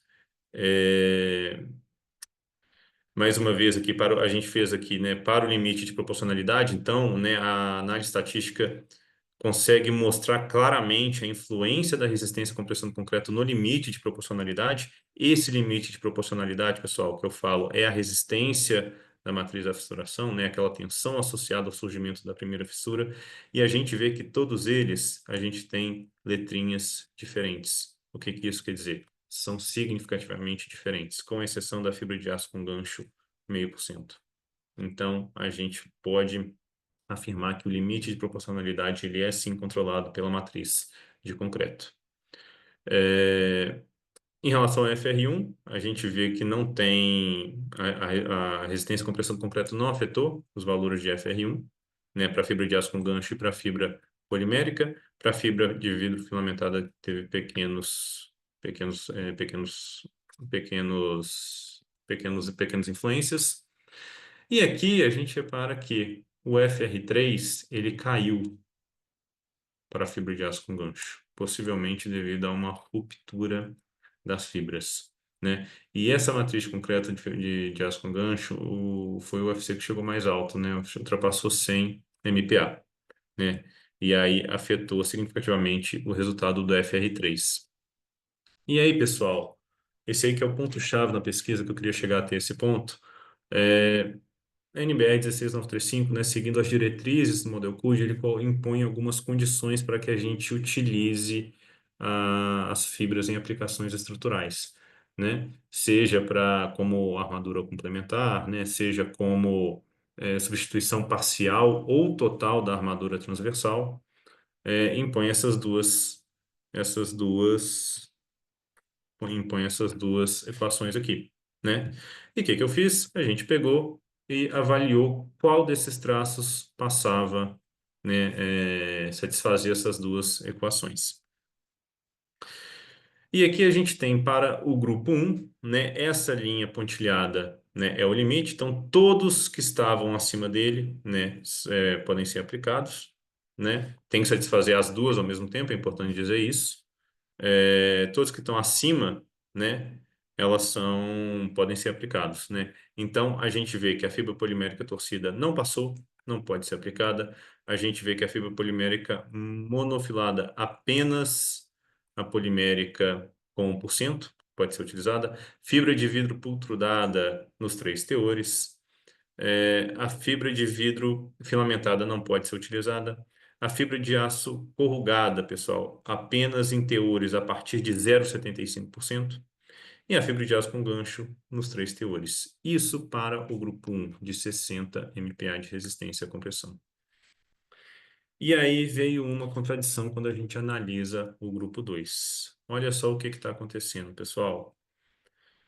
Na primeira equação, quando a gente analisa a fibra de aço com gancho, na primeira equação, os três teores satisfazem. Quando a gente analisa a segunda equação, apenas a que está na setinha azul aqui que satisfaz. Ou seja, a fibra de aço com gancho a um teor de 1% pode ser utilizada. A fibra de vidro não pode ser utilizada e a fibra polimérica monofilada pode ser utilizada a partir de 0,75% e 1%. Esses com a setinha azul, com a setinha vermelha não pode. Só que o que está acontecendo, pessoal? Quando a gente compara a tenacidade proporcionada pelas fibras, a gente observa que a fibra de aço com gancho proporciona uma tenacidade muito maior que a fibra polimérica monofilada. Então, o que está acontecendo? Uma fibra que proporciona uma tenacidade menor satisfaz equações e pode ser usada em aplicações estruturais, enquanto a fibra de aço com gancho, que proporciona uma tenacidade maior, não satisfez as equações. Ou seja, a gente sugeriu, né, esse resultado foi publicado para que essas condições sejam revisadas, né, para o concreto de alta resistência. Pessoal, só para fechar, a gente também fez uma modelagem do ensaio de flexão para a gente obter um modelo constitutivo também, a tração para uma análise inversa. A partir dos resultados experimentais, a gente retira os parâmetros, né? Limite de proporcionalidade, as resistências residuais, que eu mostrei para vocês, e aí a gente propõe um modelo constitutivo, né? Esse modelo constitutivo, a gente implementa ele no modelo e obtém os resultados numéricos. Se a diferença entre a tenacidade numérica e experimental for menor que 10%, a gente tem um modelo constitutivo, né? Esse critério, a gente que definiu. Caso contrário, a gente altera o modelo constitutivo até a gente acertar essa tenacidade. A gente foi utilizado um modelo de elementos finitos, toda a modelagem foi feita no Abacus. A gente tem um modelinho da viga aqui, né? Mas para reduzir esforço computacional, a gente modelou apenas um quarto da viga, aplicando as devidas simetrias. Aqui é a malha dos elementos, né? Próximo aqui da fissura, a gente utilizou uma malha mais refinada, justamente, né, para pegar essa fissuração muito bem definida, né? Varia de 2,5 milímetros até 10 milímetros, né, nas áreas mais distantes. A gente usou o CDP, então a gente não discretizou as fibras, a gente utilizou as fibras como o concreto asfalto com fibras como se fosse um material homogêneo, um material único, né? E a gente implementou utilizando esses parâmetros que variava para cada tipo de fibra. Fibra de vidro, fibra de aço e fibra polimérica, né? Que é um modelo que utiliza o conceito de dano. Modelo rígido plástico e modelo linear, que estão na norma técnica, né? Foram utilizados também, e o modelo proposto. Aqui são os resultados para a fibra de aço com gancho. A fibra de aço com gancho, pessoal, a gente utilizou apenas o modelo linear e o modelo rígido plástico, que foi para... Porque eles apresentaram bons resultados, né? Quando a gente utiliza os dois modelos em termos de, em termos de tenacidade, né? Na verdade, o rígido plástico, perdão, apenas o rígido plástico mostrou bons resultados, né? Diferenças menores de 5%. Aqui é o modelo só apresentar, né, o padrão de fissuração no modelo numérico e o padrão de fissuração na minha viga. E aqui a gente tem, né, os modelos propostos. A gente tem aqui para a fibra de aço corrugada, né, o modelo proposto é o que está de preto. A gente vê que ele correspondeu muito bem, né, as diferenças foram muito pequenas no modelo proposto. Aqui também, né, o fibra de vidro filamentada, a gente também propôs, né? A gente tem aqui as diferenças, né? As diferenças para o modelo de fibra filamentada foram menores que 7%, né? Reparem que esse modelo ele consegue pegar justamente essa queda aqui na curva, né? Diferente dos outros modelos, do modelo rígido plástico e do modelo linear. Fibra de vidro protudada, a gente teve diferenças menores que 4%, também representou muito bem.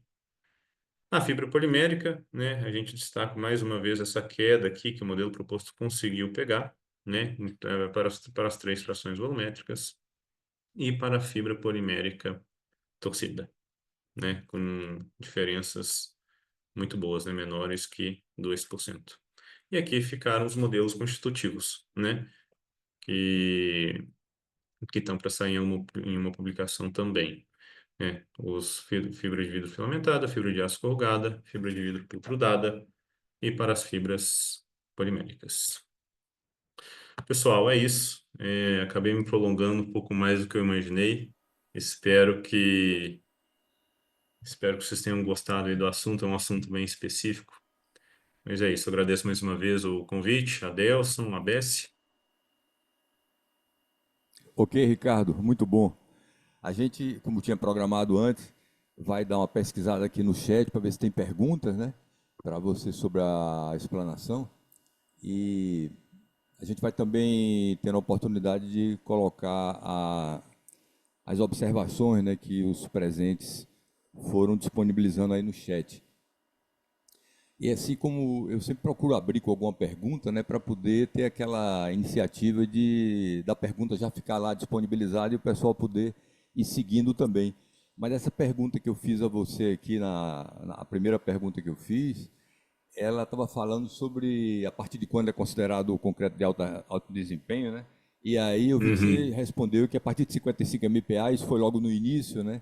Então já Isso. teria sido automaticamente respondido essa.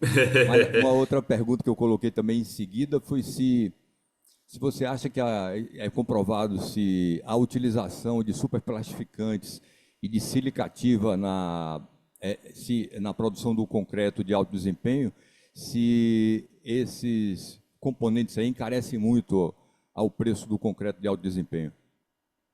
Olha, felizmente esses materiais foram doados, tá? Mas eu sei que principalmente a sílica, ela encarece, porque ela não é barata. Ela encarece bastante a produção do concreto, sim, a sílica ativa. O superplastificante, eu não sei te dizer que eu não tenho uma noção de valor, porque ele também foi material doado, todos eles. Ah, Né? O plastificante da MC Bochimi e a sílica ativa da Elkin, né? Mas são materiais mais custosos, né? Sem sombra de dúvida. tá certo então. Ok. A gente também fez um destaque aqui da presença do professor Guilherme Parsequian aqui conosco, né? Estava aqui o seu a sua tela pelo nome, né? Eu vi que a gente teve aí chegou a ter 36 participantes. Agora nós estamos com 25, mas assim, deu para ver que o Passequinha estava presente aí prestigiando essa apresentação aí do professor Ricardo. E aí a gente vai seguindo, né? No caso, eu vi aqui no final também o Lucas Santos dizendo parabéns à iniciativa da ABS e ao professor Ricardo pelo conteúdo rico sobre o CRF. O Lucas Santos se pronunciou, também dizendo parabéns à iniciativa da ABS e ao professor Ricardo pelo conteúdo. É isso mesmo, que ele disponibilizou aqui duas vezes. E a, a gente teve também uma pergunta aqui, uma outra pergunta, deixa eu ver. Ricardo, para a obtenção da consistência do concreto de alto desempenho, o slump test é substituído normalmente por outro controle mais apurado. Você Uhum. poderia falar mais um pouco sobre isso? É, a gente acabou usando o slump, né? Mas um outro mais recomendado para o concreto reforçado com fibra seria o tempo VB. Porque o que acontece? O processo do slump, quando você está batendo com o soquete, isso pode acabar danificando as fibras. Então, o mais correto seria avaliar a consistência pelo tempo VB. Ok, ok, Ricardo, muito bom. Também o Ayrton Gregório está perguntando se você tem conhecimento se nós temos empreendimentos no Nordeste que já trabalham com concreto reforçado com fibra, né? Eu acho que é na estrutura que ele deve estar perguntando, né? Porque em piso é muito comum piso industrial, né? Olha, no Nordeste eu não sei dizer, né? Aqui em São Paulo eu sei que tem. E de modo geral, né, as estruturas que a gente tem em concreto com fibra, né, pavimentos a gente tem bastante. A gente já tem radiers, né, que é elemento estrutural, elemento de placa apoiado em meio elástico, só apenas com fibras, né? E a gente tem também alguns elementos, como se fosse paredes de concreto, né? Edifícios de parede de concreto a gente tem também com fibras. É, Agora, o pessoal também tem que tomar muito cuidado pelo seguinte: hoje a gente não tem, ainda não temos condição de, né, construir todo um prédio apenas com fibra, né? Quem sabe num futuro, né? Mas o que a gente tem hoje, além desses elementos que eu falei, é utilizar a fibra como um material complementar, né? Uma substituição parcial dos estribos ou totalmente sem estribos, né? Junto com uma armadura passiva ou até mesmo uma armadura ativa, né? Mas esses são os casos. No Nordeste, Ayrton, eu não sei te dizer se já estão utilizando fibras por aí, não. Ok, ok, Ricardo. Também a gente teve um pronunciamento aqui do Ricardo Veiga, dizendo o seguinte: e mais uma vez, um belo trabalho. Parabéns, Xará, que o nome dele também é Ricardo, né? Então é isso aí. Obrigado, Ricardo. O- deixa eu ver aqui. Tem também o Lucas Santos dizendo parabéns, Ricardo, excelente trabalho. O Antônio Stramandinoli dizendo, Ricardo, parabéns pelo trabalho e pela apresentação. Muito bom, né? O Obrigado. Antônio também se expressando. A Jussara Santos também conosco, dizendo parabéns, excelentes análises, muito importantes para esse novo tipo de aditivo ao concreto, né? Esse componente aí, né? A fibra, Uhum. né? A Muito bom. fibra. Exatamente. Ah, no caso também aqui, deixa eu ver, o Walter Afonso, que é um também associado da ABS, né, e da região de São Paulo, acho que é Campinas, né, o Walter, tá dizendo parabéns, Ricardo, e parabéns a Deus. Acho que trouxe você para a apresentação, Ricardo, é isso aí. Obrigado. A Viviane Viviane Visnardi, nós da Evolução Engenharia temos trabalhado em projetos e acompanhado a execução de radiês, em concreto reforçado com fibras no Nordeste. Em Recife, ela tem acompanhado em Recife isso aí, que é confirmando aquela Uhum. sua A pergunta observação. do Ayrton. Uhum. A Viviane aí fez a sua observação e essa foi o último posicionamento aqui dos presentes, né? Então a gente passaria agora para aquela segunda etapa, para solicita a todos que estão presentes conosco aí que ativem as câmeras e os microfones e a gente aí poderia colocar mais alguma pergunta sobre o assunto, alguma pergunta de curiosidade geral, mesmo que esteja um pouco fora da apresentação do Ricardo, como a gente sempre vem fazendo normalmente, né? Essa outra etapa. E também porque eu peço para ligar as câmeras, além dessa questão de poder perguntar a pessoa vendo, etc., porque a gente tira um print aí para depois divulgar nas redes sociais da ABS, para poder fazer essa divulgação do evento, né, a participação, etc., do público, e a gente faz esse print aí para poder divulgar aí como uma propaganda do nosso evento. Então, o Edson aí já... O Guilherme, o Passequian aí. O Passequian está aí também presente para a gente fazer o print. Tem aí outras pessoas, Viviane aí que perguntou, podia também ligar a câmera, quem puder. Isso, muito bom, Viviane. A gente tira um print aí rápido, né? Então quem puder aí acionar as câmeras vai ser muito interessante.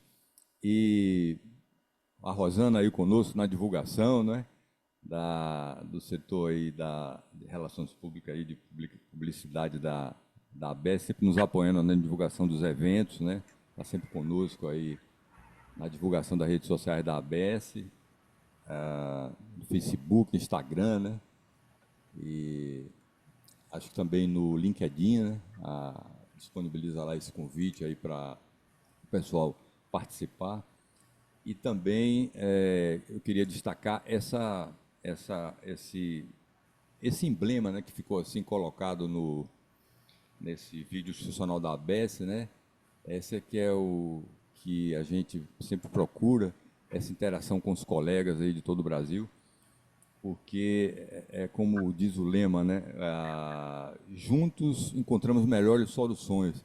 Então, quanto mais a gente estiver participando dos nossos eventos aí com os colegas, esse que é o objetivo aqui do nosso bate-papo, nessa difusão de conhecimentos, a gente poder estar compartilhando aí experiências com os colegas que estão participando e depois os outros também que têm a oportunidade de assistir pelo YouTube, no canal da ABS do YouTube. A gente tem essa chegada dos colegas e ao assistir e compartilhar dessas apresentações, a gente está fazendo aí nessa disseminação de conhecimentos, conseguindo disponibilizar essas informações e seguindo nesse princípio aí que a ABS está colocando, né, que sempre foi uma bandeira de luta, né, a valorização dos profissionais da engenharia estrutural e muito ativa na participação das comissões de revisão das normas, né, basicamente aí nessa área da engenharia estrutural. Tanto o ABS quanto o IBRACON sempre têm colaborado muito, então temos sempre membros da ABS participando nessas comissões e a gente tem toda essa bandeira de luta da ABS que faz com que a gente procure essa união entre os colegas, né? essa proximidade através dos eventos, os cursos que a ABS disponibiliza e que esse ano vai se intensificar aí nas regionais de todo o Brasil, no sentido de levar essas informações aí dos cursos que a ABS disponibiliza para todas as regionais do Brasil inteiro. E eu tive essa forma de fazer esse print, né? Então nem todo mundo teve disponibilidade, às vezes a pessoa está sem a câmera, mas nós vamos fazer o print aqui. Então, deixa eu ver. Deixa eu ver se eu consigo aqui. Aqui foi um share, não foi não. Shift. Agora tá certo.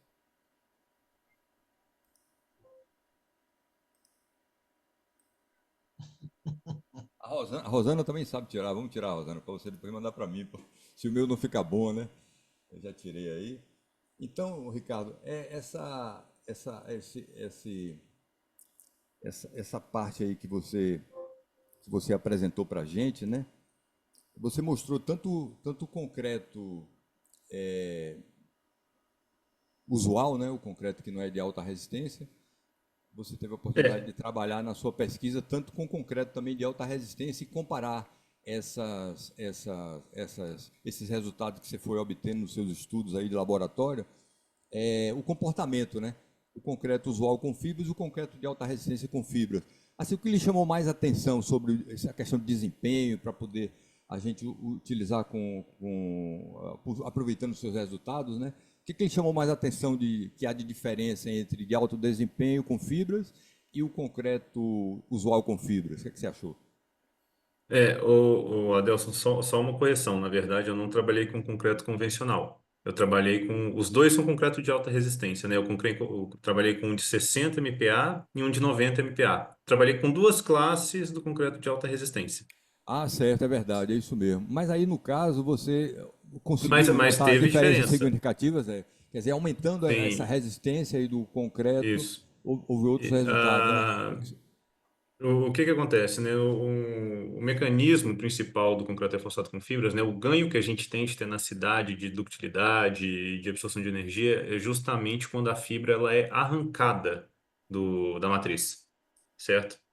Então, diferentes fatores afetam essa resistência de aderência fibra-matriz. Quando eu aumentei a resistência do concreto, né, para 90 MPa, as fibras de aço, né, a gente vê claramente na curva que a curva ela cai muito mais rapidamente do que no de 60 MPa. Por quê? Eu fiz uma matriz tão forte, chegou a 100 MPa, que a aderência era muito forte. Se a aderência era muito forte, a fibra começou a ser rompida, começou a se romper, né? E aí a gente tem uma queda quando a gente compara esses dois materiais, né, de 60 e 90 MPa. Essa foi a diferença mais gritante. Ok, eu também vi na sua explicação aí sobre esse concreto de alta resistência de 90 MPa, que deu a entender, assim, pela sua explanação, que houve dificuldades, né, nesse ensaio de compressão, por causa da máquina, etc., alguma coisa nesse sentido, é isso mesmo? Exato. Exatamente, porque a gente precisava de uma máquina de elevada resistência, né, de elevada capacidade de carga. E o que que acontece? Por mais que a gente tenha uma capacidade de carga elevada da máquina, a gente ainda assim precisaria de uma máquina de muita rigidez para a gente conseguir obter o pós-pico. Porque se a máquina ela tem uma baixa rigidez, quando eu estou carregando o meu material e o carregamento chega na tensão máxima, o que que acontece? A minha curva cai repentinamente. Tem um comportamento, né, abrupto.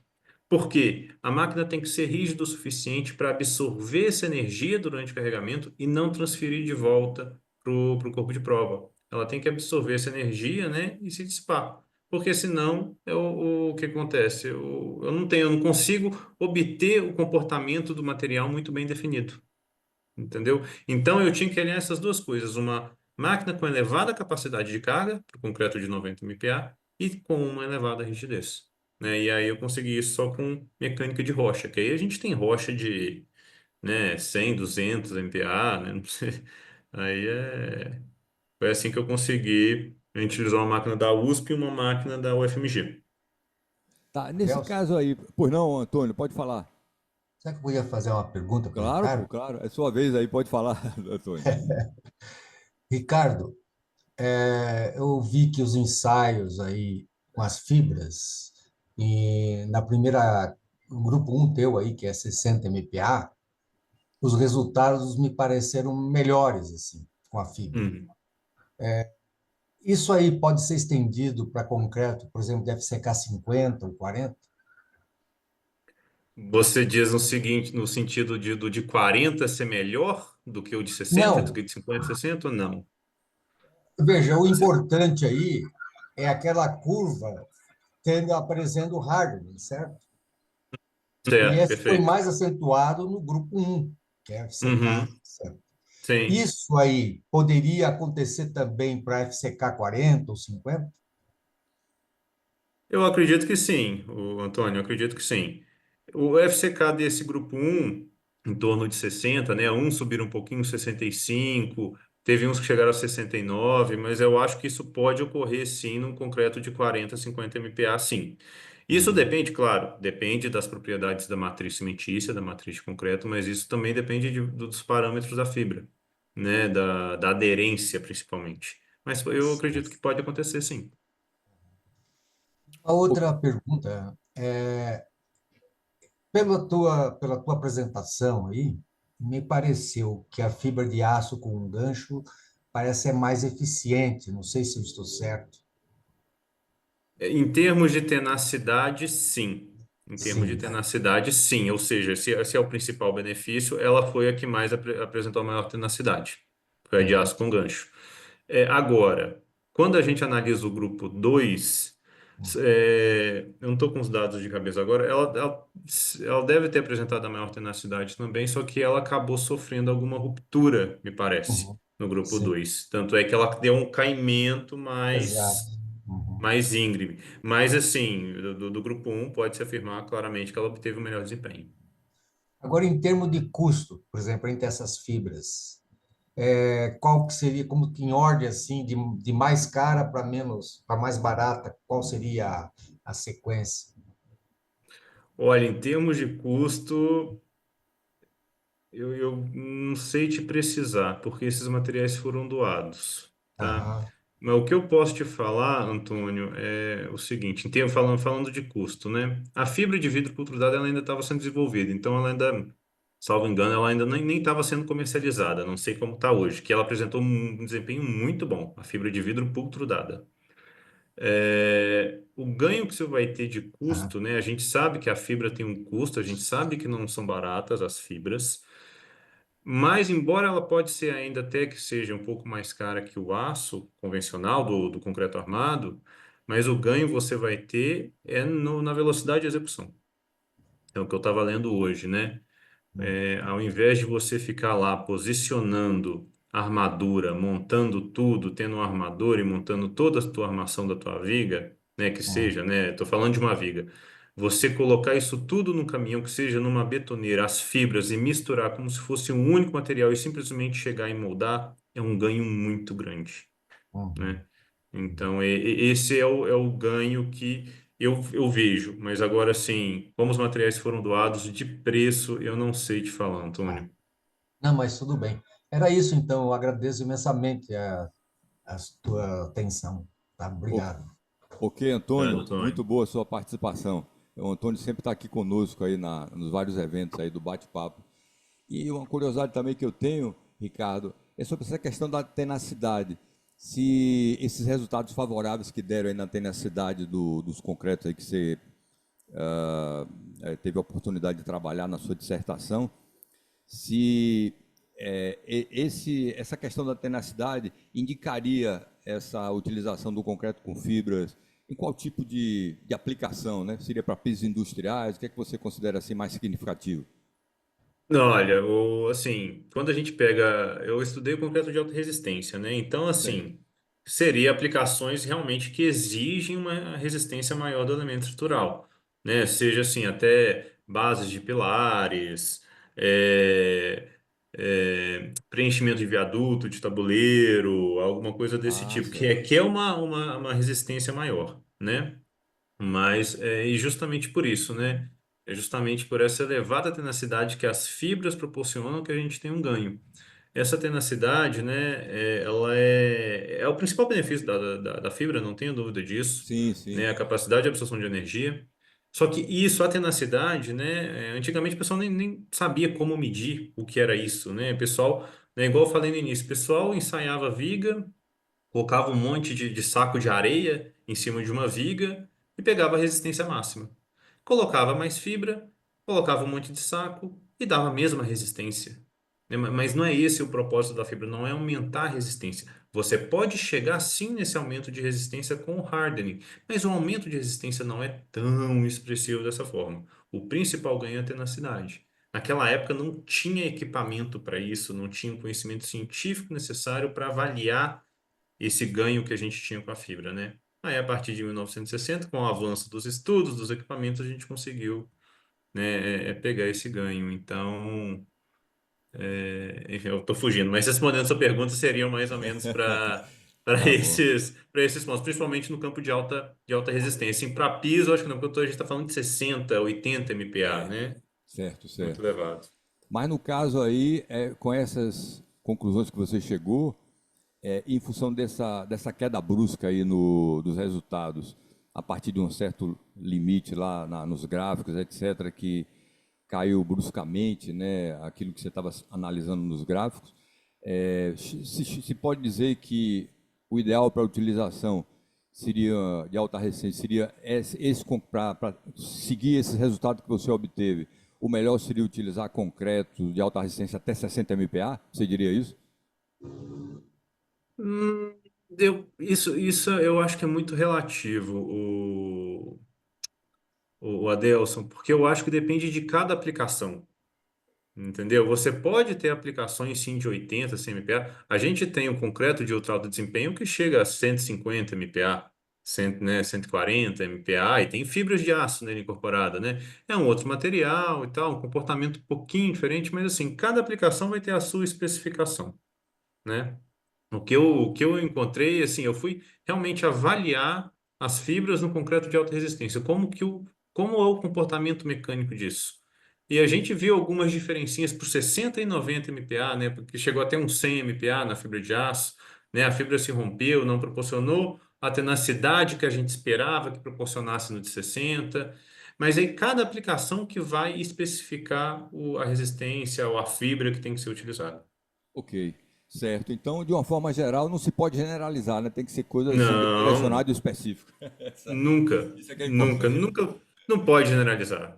O concreto não pode generalizar. Tem muito tipo de fibra por aí, tem fibras que atendem, fibras que não atendem. A gente precisa de normas para regulamentar isso, né? Como a gente tem agora, né? Vai passar por uma revisão provavelmente, mas a gente não pode generalizar. Varia Ok, para cada aplicação. muito bom. Tá certo então, Ricardo. Nós assim esgotamos as perguntas lá no chat, aqui também o pessoal já se pronunciou. Se os colegas presentes tiverem ainda alguma pergunta, aproveitem para se pronunciar agora aí e fazer a pergunta para o Ricardo, senão nós vamos aí para as considerações finais, né, Ricardo? Para as considerações finais. E, na verdade, essas considerações seriam agradecimento, né, pela, É. pela sua E, participação conosco, aceitou prontamente o convite, né, de estar aqui conosco, incluiu esse aí nosso bate-papo na sua agenda, sem muita antecedência, né? E a gente fica muito agradecido aí por você ter atendido a essa nossa solicitação, como também agradecer a presença de todos e convidá-los aí com... A gente disponibilizou o e-mail da Regional Aracaju exatamente com essa finalidade, que todos que se inscreveram, a gente teoricamente deveria ter esse e-mail, né? Mas a partir de uns 2, 3 anos atrás, houve uma certa restrição para essa divulgação. Então a gente tem as inscrições, mas a gente não tem acesso a todos os e-mails. Então eu preferi disponibilizar esse e-mail nosso da regional, porque eu não sei se eu tenho e-mail de todos, né? Então eu tenho de vários que a gente faz o convite, mas assim, se a gente não manteve contato, se você não recebeu no seu e-mail o convite, então foi de outra forma, pela rede social, etc. Então você entra em contato conosco através do e-mail, né, que eu disponibilizei aí no chat, é o ABS Regional Aracaju, né? regionalaracaju@abs.com.br.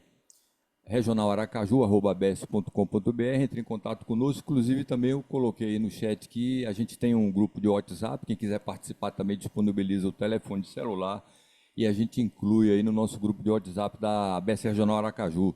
Nós temos participantes aí no grupo, colegas de todo o Brasil aí participando conosco lá, e nós tratamos basicamente de... Os temas são livres, né? Mas nós damos preferência aos assuntos relacionados à engenharia estrutural. E gostaria de poder contar com a presença de vocês lá, quem tiver interesse, entre em contato conosco, que a gente inclui no grupo. E no mais, pessoal, se tiver alguma consideração final a fazer também, Ricardo está à sua disposição. opa, o Adelson, eu que agradeço pelo convite, pela parte da ABS, né, por você. É uma oportunidade muito boa da gente poder divulgar a pesquisa, né? Divulgar, principalmente o pessoal que está fora do meio acadêmico, né? Ver o que está sendo feito, o que está sendo desenvolvido, porque às vezes o pessoal fica muito distante e a gente precisa ter esse diálogo, eu acho muito importante, né? Da academia com o mercado, com as empresas. Então, eu te agradeço pela oportunidade.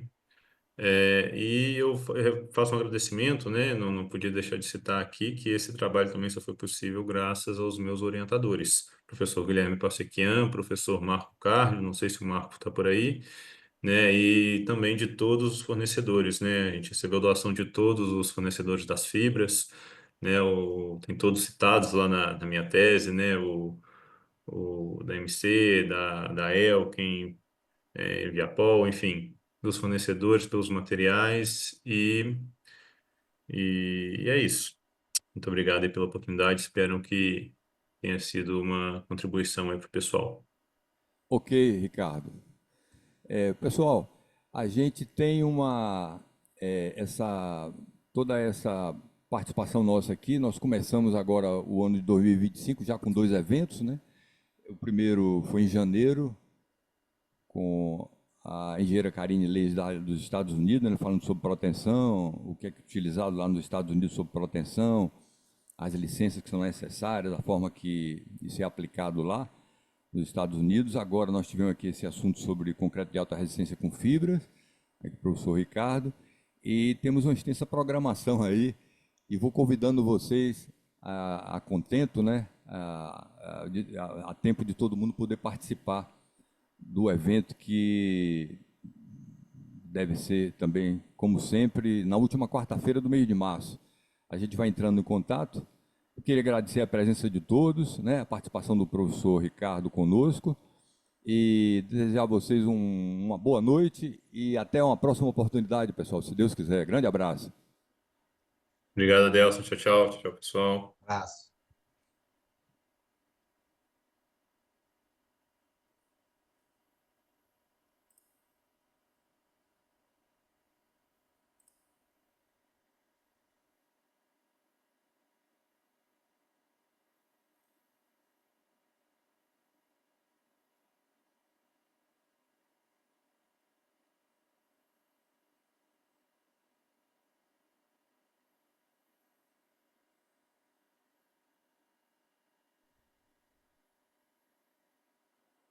Valeu, Jussara. Até a próxima. Valeu.